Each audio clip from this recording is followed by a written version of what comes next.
click on the job and you bid for it. You say, hello, sir, or if you're Indian, you say greetings, sir. And you're telling them exactly why do you think you're going to be the best. Why are you the best person for the job? And you're competing with about 20 other people over there, but if you have a good case while you bid, you have good chance of getting it. That's why you need a lot of patience, because you have to bid for several projects. Do you have any tips about bidding the job? Yeah, try to customize it. Try to connect to what the client needs and say, okay, I understand what you need and I can provide you the quality because X, for example. I would also go on the serious clients. Check in advance that the client spent money already in the system.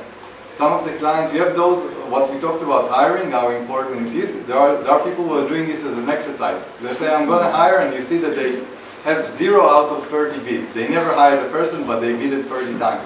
So those platforms allow you to see how much money they spent over there. And you might also want to avoid crazy clients. How do you know if a client is a little bit problematic? When you go inside their profile, you can see the reviews. It's a review-based system. So if you see that this client keeps on giving 1 star and saying this freelancer is a disaster, stay away. You're going to have a crazy boss. You don't want a crazy boss. You're already with yourself, so you don't want to make it worse. Okay, so this was the freelancing.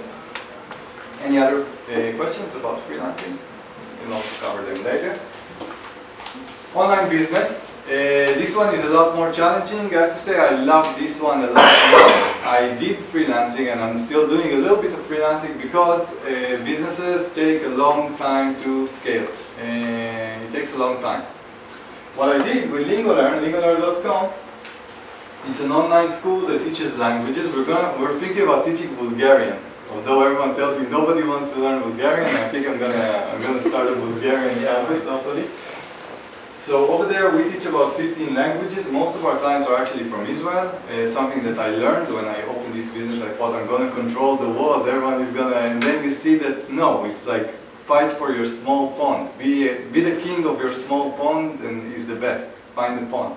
So this one, just a quick recap. It exists for 4 years and now it's a little bit profitable, which is great. I had really tough time with this business, and it happens in business. If you're going to start a serious business, there are months that you lose a lot of money. Like not talking about not being able to take out your paycheck, but actually losing money. But in the end, it's really fun because, you know, the fun moment for me is when I see every day we do 30 live sessions on average. So I see the list of 30 people who are studying in LingoLearn every day, and it's kind of cool that you say to yourself, "Ah, wow, I created it." There are now hundreds of people and 30 people every day that use the platform to connect live with the teacher. So this gives you a little bit of a sense of, hey, I built something, which is nice. Needless to say, you're not going to make money from day one, and unlike freelancing. That's the nice thing about freelancing. Freelancing, you make money and then you stop making money. A business, you're probably going to lose money, but you might make money when you're out of it by selling it or by putting some kind of a process that works on the long term, that you can actually disconnect from the business and still get money from the business. So that's LingoLearn. That's my latest business. So actually, this is Roderick, he's my co-founder. And the funny thing about Roderick is that Roderick was my boss on a business plan project. So I was traveling in Paraguay and Roderick hired me to prepare his business plan. And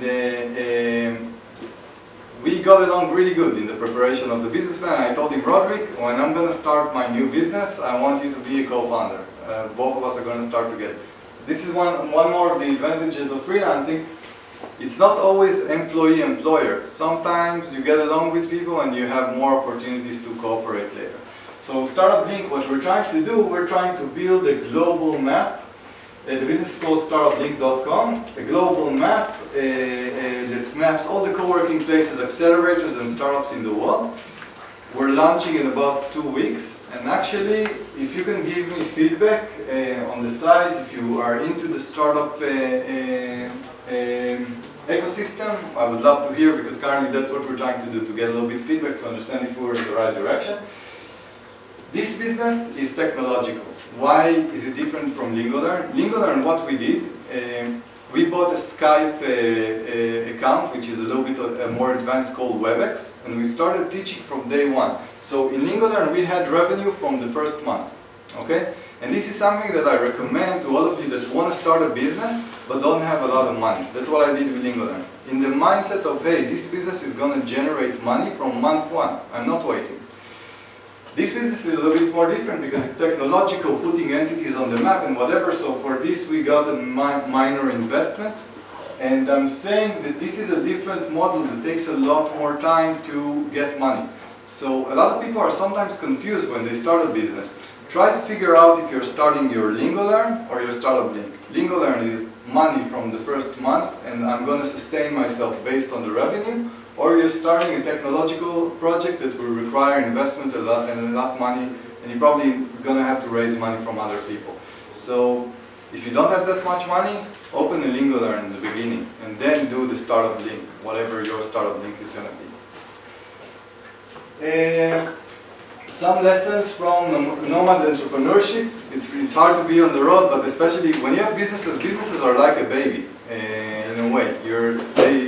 I don't have kids, but I guess that I wanted to say that if you don't feed them, they die. So basically, the thing is that you can't leave your baby alone. Okay, so a business is a problem for someone who is into a nomadic lifestyle because you have a lot of clients waiting for you and stuff happens all the time. So this is a problem for me, but something that I like on the same time. If you start a business, please know that it's not going to be it's an attachment. What we talked about in the beginning, the attachments, this is a major attachment. So some lessons from nomad entrepreneurship. In some cases, investors are not a must. And if some of you are thinking about building their business soon, opening some kind of a business, or so it's not a must to have this we're taught now that you must get money from investors. So we all go to Lunch Hub and to 11 and please help us. What happens in a lot of the cases is that they will give you money, accelerators in general, but it's not doing you any well because your idea shouldn't have existed on the first stage because no private investor and no client would actually pay for it. So those guys are giving you money, and then you're left 2 years with an idea that nobody really needs and you're only going to discover it 2 years from now. So what I'm saying is that if you can build something that is in LingoLearn style or get money from private sources, it's better because it's going to validate the idea a little bit better. And if you can make money from your clients are your best investors. If there is a client that is willing to pay for something that you created, that's the best validation that this is worthwhile. We talked about the second one, try selling from day one. Really important, if you can, if you have a LingoLearn type business. Tell clients, yes, I can do it. This is important, because when you start a business, you have to build your capabilities. And when you have an opportunity, someone is telling you, you know what, I have, we once received a huge contract from a company. Just when we started LingoLearn, I don't know why they picked us, they probably didn't see the competition. And they asked us, did you ever do this? And we need this for 30 employees with this specific curriculum and whatever. And we said yes. Everything, yes, yes, yes, yes. And we gave them amazing service and it was a great course. The thing is that you have to say yes, if you think you can do it. So it's something that when you have a business, there is so much uncertainty, be sure that you can do it. And emotional roller coaster. Business is up and down, and you have to be aware of it. Just like nomadic lifestyle in a way. It's never been easier and cheaper to start. So if you think about starting a business, now is a really good time. Because Dropbox and Skype and all those guys, you had to pay 5 years ago a lot of money for all those services. Now you can rack up a business in matter of like you need about $100 to actually start a business. We started LingoLearn with very low amount of investment. And the sixth one is try making something good, because it will make you feel better when you lose money, and you're gonna lose money. So for example, LingoLearn, my point of connection to LingoLearn is that we're teaching Arabic to Israelis, and we're teaching Hebrew to Arabs. So it's kind of nice, you know, now we had this small war, our occasional annual war. And it's kind of nice when this war happens to see students that are learning, our Arab teachers are teaching Israeli students, and the Israeli students teaching Israeli teachers teaching Israeli students. It's kind of nice. You tell yourself, oh, this is something pretty cool. I created something that makes some kind of a nice impact. And when you lose money, you need this motivation, because it's all you got. So if you build a business, there are so many opportunities out there. Try to find a business that you can actually say, I'm kind of proud of that, of what I'm doing. So the last sentence over here is the best way to become nomad without leaving home is starting a business. By the way, I wanted to say something about Startup Link. I hired people through Elance. I became from someone who works in Elance-Odesk to someone who hires in Elance-Odesk. Nice thing about those sites, all those freelancing sites, is that they allow you to hire and build your dreams relatively cheap. We don't, you know, you guys are here in Bulgaria, and the IT here is so great. People who work in IT in Bulgaria are allowing people in the States that could never afford to work on their dream to work on their dream now. So there is a lot of, the world is really global now, and you should take advantage of it for both sides, for hiring and being hired. And what I said about before, I will repeat it here. If you don't want to have a nomadic lifestyle, start a business, because it's going to be more or less the same, the ups and downs and the uncertainty. So in a way, it's some kind of a substitute. Let's talk about how a nomadic lifestyle can help you increase your income. So the first advantage is that if you're more happy, you work better. You know, you go to swim in the Black Sea in the morning, and then you go to work, and then you have a more happy life, and you want to maintain it. You always say to yourself, wow, it's going to end if I'm not making enough money. I'm going to have to go back to this office that I hate so much. So this is good. Global business context, like we talked about before. Roderick, for example, my co-founder in Startup Link, is someone that I met through those platforms, and through traveling I met the other co-founder of Startup Link. So you meet a lot more people, you have a lot more options. First-hand knowledge about international markets. Now, for example, we started teaching Croatian in LingoLearn because I traveled in Croatia for a long time. So I wasn't afraid of, and it actually generates some nice revenue for us. I wasn't that afraid. If someone would tell me 4 years ago, hey, start a Croatian campus, I would say, well, where is Croatia on the map? I don't know. And now it's like, yeah, I can do a lot more things, and I can understand the context and hire teachers, and I know a little bit about the language, so it's kind of cool. Can get your costs down. We talked about this. If you go to countries that are not that expensive, you waste a little bit less, and then you can spend it on your business. So it's kind of nice. And you have a story to tell. Once again, that's what we talked about before. When you have a story to tell, people want to listen. Today, the most important thing for a freelancer or someone that has a business is to get attention, because we're bombarded all over the place by noise, by people who are trying to get our attention. That's why Google ads and Facebook ads are making so much, those billions of dollars, because they have our attention. So in a way, you're getting a little bit of attention by having a story, which is helpful. Why being nomadic will not help you make money? So first of all, infrastructure, like internet. You know, you go to a new place, you don't know where there is internet, you don't know anything. In India, I think in India, LingoLearn was so moving forward so slow because my internet was only 1 hour a day, I remember this. So we had one client during 3 months in India because simply we couldn't really develop it that much. And you know, you keep on changing locations, and it's a bit hard to know where is the internet and the desk and whatever. Change takes time that you can use working. Talked about this, you lose a lot of time. This time you could have worked for your clients or in your business. Lack of control if something happens.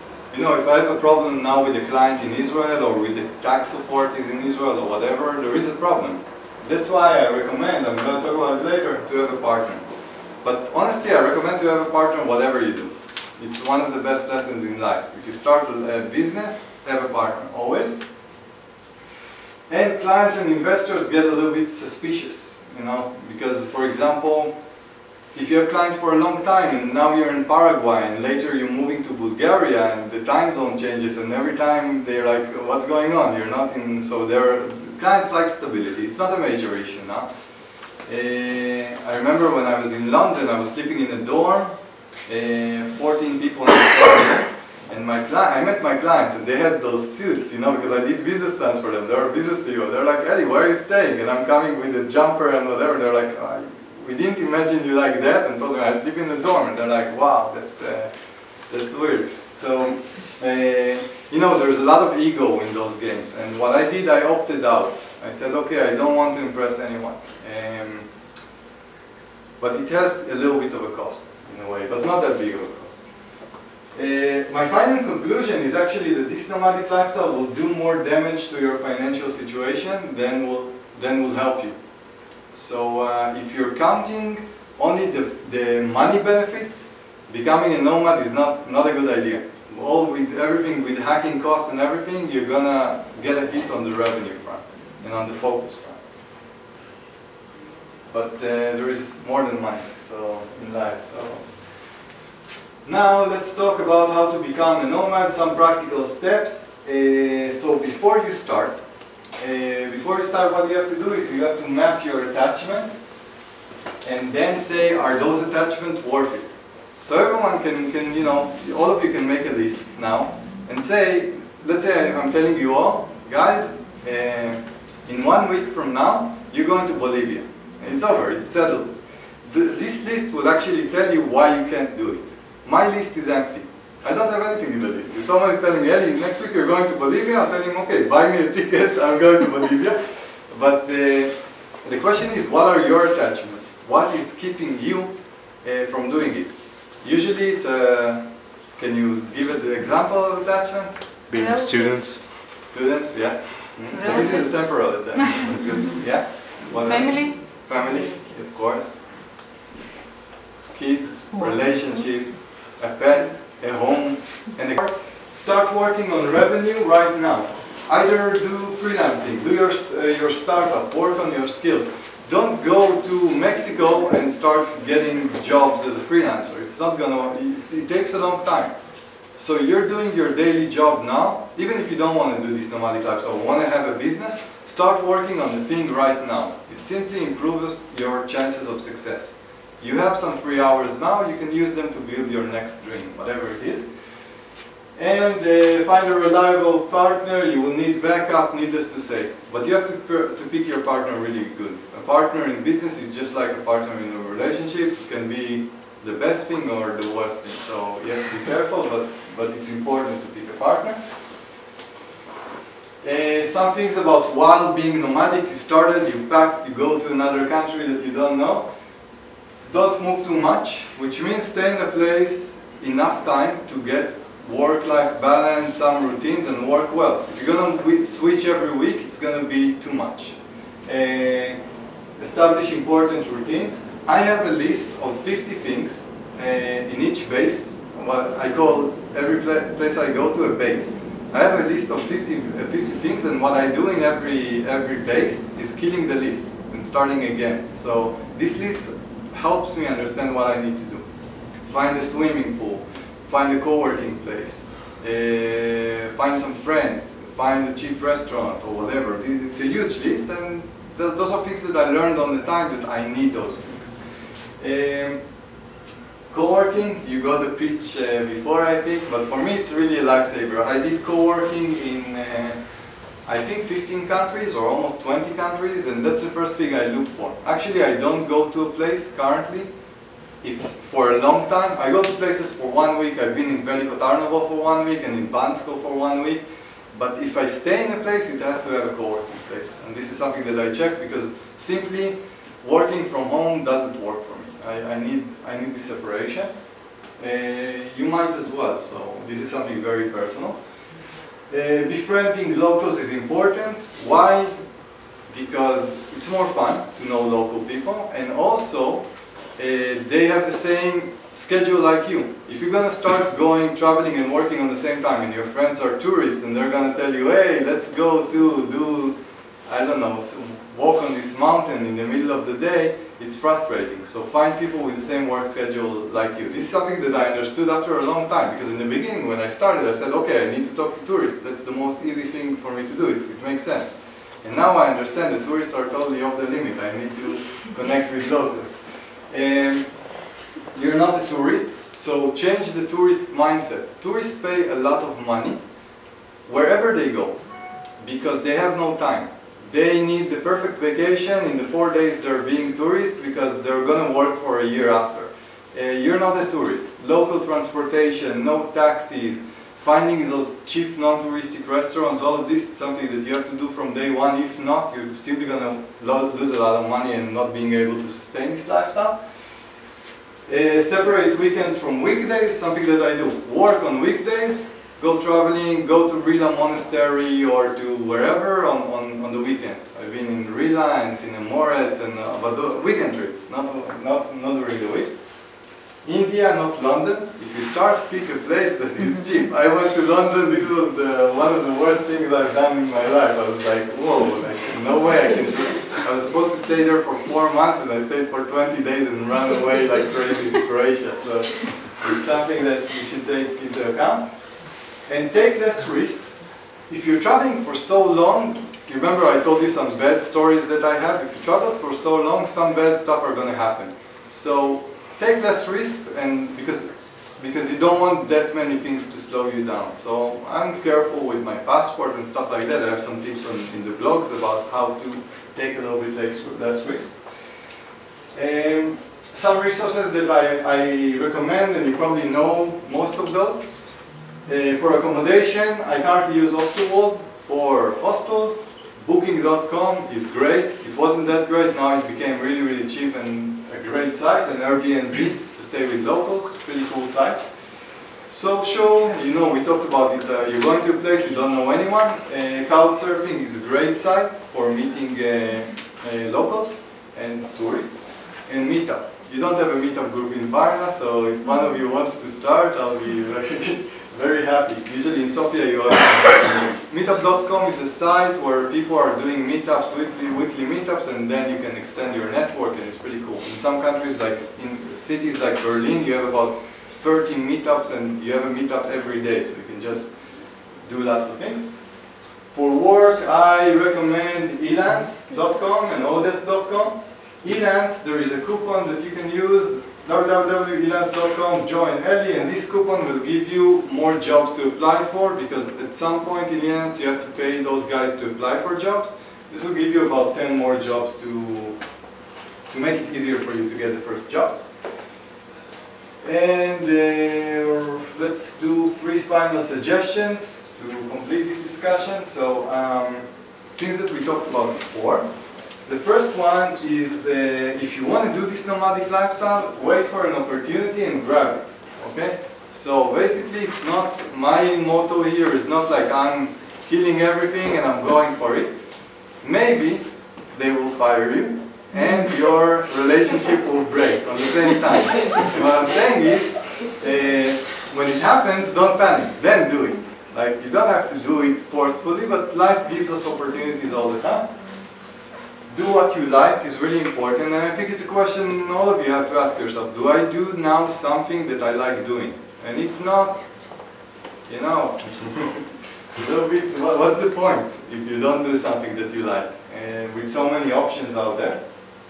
And the third is challenge the model, play a little bit more. So yes, 9 to 5, and yes, staying in the same place and going to university and all those things and getting married and kids, great. But there are some other options out there, crazy options, you know, not just nomadic lifestyle. There are millions more options of a lifestyle. So I would just play a little bit more if you can.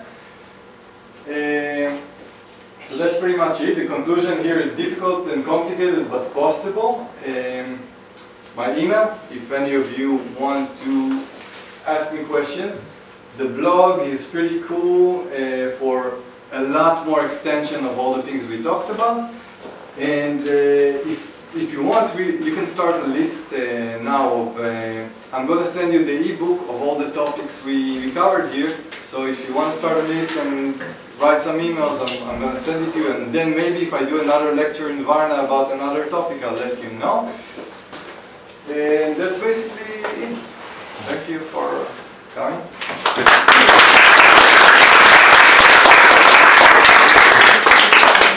If you have any questions, yes. Hello. We're going to talk about today. By the way, can you hear me in the back? Yes. Okay. We're going to talk about how to live a digital nomad life. And basically, it's going to be about freelancing and about startups and traveling. So those are the three topics we're going to try to cover today. My name is Eli David. Email, that's my email at eli@becomenomad.com. You can talk to me if you have any questions, or you're going to go backpacking and buy your plane ticket to Peru and you have last minute questions, let me know. What I'm going to talk about today, a lot of it is in my blog. So the blog is becomenomad.com, and that's like a major extension to everything we're going to talk about today. So if you feel like getting a little bit more info, let me know. You can stop me whenever you want to, if you have a question or something. And before we start, I would just like to know, so I know more or less the relevance of what we're doing here, how many of you have a daily job now? Daily? Okay, a daily job. Going over every day to your office and, yeah, okay, so how many of you are freelancing on your own account? Okay, that's cool. And how many have your own business? Okay. Cool. So we have a nice mix here. So what we're going to talk about today, I'm going to do a quick introduction about myself, what exactly is my story, what happened to me. And I know most of you are not going to be nomads. I'm going to explain exactly what I'm doing, and that's okay that you're not going to do it. I think the major lesson from what I'm trying to do is the element of change, which means basically that there is this regular life that we're all living in all over the world. Some of us are poorer, some of us are richer, but we all live this regular life, and sometimes it's good to change or do something new. So I'm just trying to, let's say, open you up to the option of actually changing, thinking about this change, about am I happy now, and if not, can I do like a huge change and go to somewhere totally different. So if there is something to take away from this lecture, it's probably that. We're going to continue to nomadic lifestyle tips. What exactly do I do? How do I do it while traveling? We're going to talk about how to sustain yourself on the move by freelancing. And if you're going to travel, the big issue over here is to make money while traveling. Because I've been doing this for 4 years. So needless to say, you can't travel on savings for 4 years. You're going to have to actually sustain yourself while traveling. So we're going to talk also about this, and we're also going to touch a little bit about how to create your own business or startup. Let's start with an introduction. So currently what do I do in the last 4 years now? I go to a place and I stay for about 3 months or 2 months or 1 month, and I go to another place that is new, where I've never been before. So that's like the game I've been playing in the last 4 years. So it has to be a new place. And what I do, basically, it's not that exciting. It's not that I'm going to Sofia and then I'm going to do skiing in Sofia or something like that. The thing is that my goal is to be a local wherever I go. So it's less traveling for me and more being a local wherever I go. In a way, when I'm in Varna, my goal is to try to be like you, the most I can, which is really not easy, but having your lifestyle, knowing the city a little bit, working during the day, that's what I'm trying to do, nothing too exciting. Let's talk a little bit about the where and when, and this will show you that I'm not really a graphic designer, so I apologize in advance for what you're going to see now. Or it's good, it's pretty good, huh? It took me about about 1 hour to figure out how to change the colors. So basically, this mess is where I've been in the last 4 years. Can you zoom it in? I can try. It's only going to make it more ugly if I zoom it in, but yeah. Okay. So I started in India for 3 months, and by the way, India is a great place to have a change. It's totally. Someone has been in India? No one has. We been. don't dare. Okay. So if you want to have a spiritual lifestyle change, India is a good place to receive a big shock and rethink about your life. So it's really recommended. So I started in India, and then I've been 1 year all over South America. And I started going a little bit to Europe, and then the Balkans, and this year I've been in Berlin. So all those dots that you see are places where I've been for about 3 months. Places where I live. For me, it's not places where I traveled, it's places where I actually live. So that's basically this small demo. And something about my life before the experiment, before this nomadic lifestyle, so I pretty much had a kind of a boring life. I had the most boring profession out there. Can you guess? Accountant. Yes. Exactly. Wow, that was fast. Had the most boring profession, and also had a serious relationship. And what's written over here is that something missing, but not enough too. And I'm pretty sure some of you are exactly in this point. That it's kind of not so good, but I'm not going to make a radical change now to my life just because I'm not that happy. And what happened to me is that life changed it for me. So actually in the same period of 2 months, I lost my job, I got fired, and I got fired twice. This is on video, because I tell people that I decided to quit. And, so I got fired twice, and my girlfriend left me. So this was in a period of really 2 months. And basically, when stuff like that happened, you know, you receive a punch.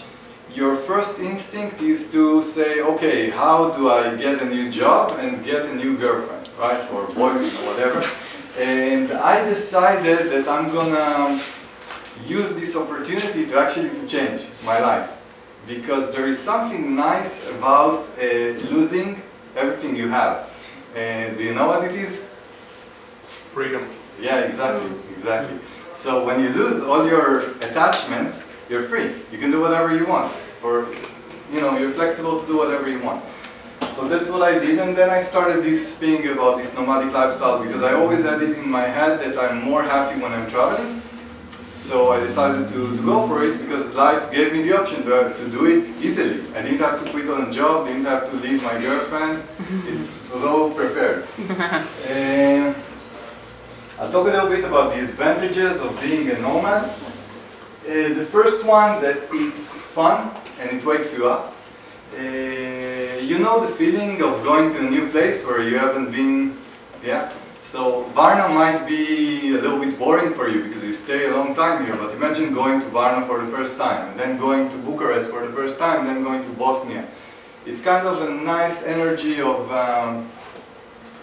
I heard it has to do with our ancestor, because we were, before our ancestors were very much, they were in their caves and there were dinosaurs and crazy stuff happening, so every change made you really have an adrenaline rush. And now we don't have this adrenaline rush anymore, because we're in the same place all the time, mostly. So this is a way of creating this adrenaline rush constantly. One more nice advantage is that you have new friends and contacts.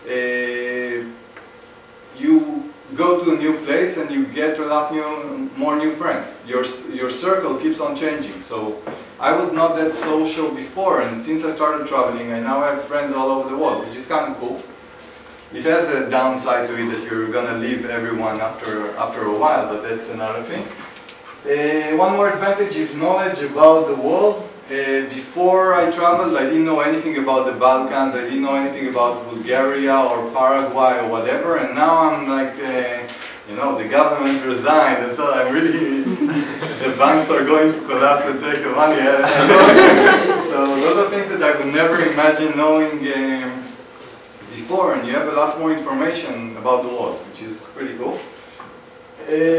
One more advantage for me is the accepting element, because before, it's kind of psychological and it's personal for me. When bad things happen to me, unexpected things, I would freak out. It's like, whoa, I lost this or this happened. And now, when you travel so much and everything keeps on changing, you accept reality a lot more easily. You're a lot more, less frustrated, let's say. So this is another advantage that, for me personally, it's been really good. One more thing is hacking life with cost. Choose choose your clients in rich countries and work from low-cost countries, which is basically something that I do recently. Like, since I started in India and I got upgraded slowly. But the thing is that you have this thing about someone who is living in Norway cannot offer the services you offer in the same price. It's simply impossible. So you have an advantage on people who live in rich countries, in a way, which is something that I use as well to my benefit when I travel. And one more thing is that you have a story to tell, which is important because it's nice. People like stories, and it also helps your business. You can also promote your agenda with your stories. So if I was here 4 years ago, I could give you a lecture about accounting principles, and that's pretty much the biggest story I could come up with. And now I can give you a story about the nomadic lifestyle, which is kind of nice to have a story. But before you all pack your bags and go now to Expedia and book your flight ticket, I want to talk to you about what are the disadvantages of nomadic lifestyle. The first thing is that there is no home. You know, you keep on changing. For example, now I'm living in a tent in the last week. Close to Galata? No. Yeah. Okay, so everything keeps on changing. You live in a tent, and then you live in an Airbnb apartment, and then you live in a hostel, and then, you know, it's like constant, where is your home? And for me, there is no problem, because I don't really need a home. But some people, they need their place, you know, their private place where they can say, okay, this is my safe place where I can always come back. Establishing routines can be really tiring. You're in a new place, and then you have to start finding places to go to and things to do, and you don't know anything about the place.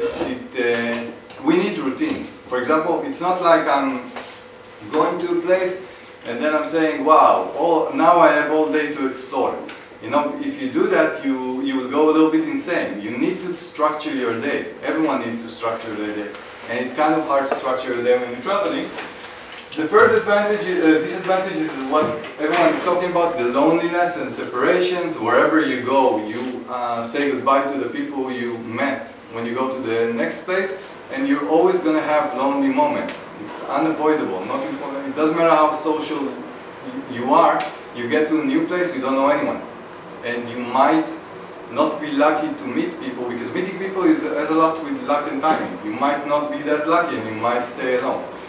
I have to say that for me it's not an issue. I think it's something psychological in me that does not really have a problem of being alone, but you're gonna be the weird guy and sitting in the restaurant with a laptop, and that's okay. But then again, some people I know really feel depressed and need. One of the questions I get is what do you do when you feel depressed and you need to talk to someone, you know? And I'm like, I never need to talk to anyone, so, but people have that, I acknowledge that, and yes, it's more fun to be with people, so another disadvantage. One more thing is the surprises. They keep on being surprises and no stability. Crazy up moments of swimming in the Black Sea and you know, doing crazy things that you will never do every day, like something new. But then you have the down moments. For example, in India, a monkey beat me up. In Bulgaria, I got detained in the border because they were sure my passport was fake, and they kept me in a small room for 10 hours and they deported me. So, and I'm relaxed traveler, but if you travel for a long time, those things will happen all the time. So there's a lot of up and downs. lack of information makes you lose money and time. You know, you're in a new place. For example, I got to Sofia and in the middle of the night from a plane, and my hostel was in Ivan Vazov Street in Sofia. And I was looking for the street and I couldn't find it, and I was like, Google Maps showed me that I'm there, and then I keep on walking and walking and I see the street sign. It was late and my eyesight is not that good, and I'm like, no, it's not Ivan Vazov. And then in the end I figured out it's Cyrillics, and it was Ivan Vazov, and I was walking for 1 hour just when I was on the same street where I was supposed to be. So those things always happen. You can't really avoid them when you travel. And there is a dilemma of should you travel or should you work? You know, you're in a new place, you want to see what's going on, you go swimming in the Black Sea, but you have to work on the same time, so it's kind of problematic. And there's also an ego blow, because in the end, people are going to wonder about you. You know, your family, your friends. Imagine your friends, that you're going and you say, in the beginning you can cover it up and say, I'm going on a trip, on a long trip. And it keeps on going for 4 years. Then what's written over here, you're officially weird. So people are saying, what's going on with Eli? Really, what's going on? So it's kind of an ego blow. And yeah, now that I gave a small introduction about what is the nomadic lifestyle, we're going to move to ways of making money traveling. By the way, some of you have a plan to have a nomadic lifestyle, to actually not like long-term traveling. Someone wants to do it. Can you raise your? Okay, that's half of the people. That's cool. So the issue is how to make money while traveling. It's not easy. And I'm going to tell you about the people I met on the way that are actually doing it. What do they do? So you have the nice model of half-half nomads. Those are people who work for half a year and then they travel for the second half of the year. Usually they have seasonal jobs, like working in ski resorts, so only when there is ski, or working in Black Sea in the summer when people are there. The good thing, by the way, in the half-half is that your taxes are a lot more decreased, because taxes are calculated annually. So if you work half a year, your taxes are calculated all over the year, and then those people usually don't pay any tax, which is cool. They can make money and not pay tax. Wow, this is recorded. Okay, so short breaks from home, from work. Those are the people who have a really cool job, and they can. I have a friend in the States, and she has a really high-paid job, and she goes traveling the weekend from the States to Bosnia. Every month she goes to one weekend to a crazy place. This is something that is interesting. I wouldn't do it because she's always pressured on time a little bit. And also it's kind of expensive, but I guess the people that can afford it, it's great for them. One more way is the corporate nomad. Corporate nomad is someone that got a job, let's say, in IBM. And usually now to Peru now, and you have to get a job in Peru. It's kind of challenging, but it's total immersion, because you really need to be immersed into the local society. So this is something I've always been afraid of doing. I like to have to know that I have clients when I get to a place, but it's also kind of illegal, because basically when you travel as a nomad, you travel on a tourist visa. So working is a little bit problematic. And two models of digital nomads, I've been doing both of them. Online freelancing, we're going to talk about this today, and online business, probably going to talk a little bit about this today. Freelancing, so what you see here is my profile from a long time ago, actually. I need to update it from Elance. Some of you are working on those platforms, Odesk, Elance, Guru, 1, 2, right? Okay. My story basically is that I knew that I want to do this nomadic lifestyle. I had no idea how I'm going to make money. And what did I do? I read an article on The Economist and ran that those sites exist. I got a subscription on Elance and on Odesk. Started in India. In India, as you know, India is super, super cheap. So I started working for $2 an hour in India. Had really tough bosses, but this was a nice start for me. Basically, you build your profile, and I got to a situation that I can make 30 in an hour, which is really cool. It takes a long time, but those sites are pretty cool. So I'm going to talk a little bit about this option. Why should you even think about freelancing? Okay, so freelancing is good for the following reasons. First of all, get to the market fast. If you want to have a business right now, it has a lot of costs. You have to, even if it's an online business, you have to start your own web page, design it, pivot it, because it might be possible that people will not be interested in what you offer. Do Google ads and Facebook ads. So we're talking about a lot of money, maybe hire some people. The thing about freelancing is that you can connect to people who are looking for jobs now. They need to hire right now, whatever you do, web design or whatever. So this is a good way of connecting to the market fast. I also see it as a personal challenge in what can you do. Because I had this, I thought very highly of myself when I was an accountant until I got fired. But the thing is that when you're out and you're saying to yourself, okay, what can I do to actually make money? Now, I need to make money right now, I need someone to pay me right now. And now you don't have the shelter of the company behind you and they tell you, yeah, do this thing and file those reports and we'll pay you a monthly paycheck.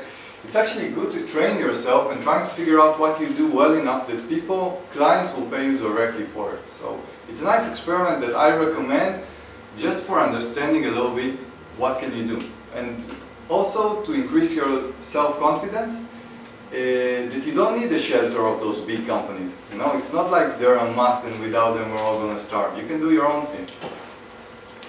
And I think the third advantage is something that I took advantage of, is gets you the oxygen to work on your projects or travel. So I would never travel without without freelancing, because I didn't have the money. So that gave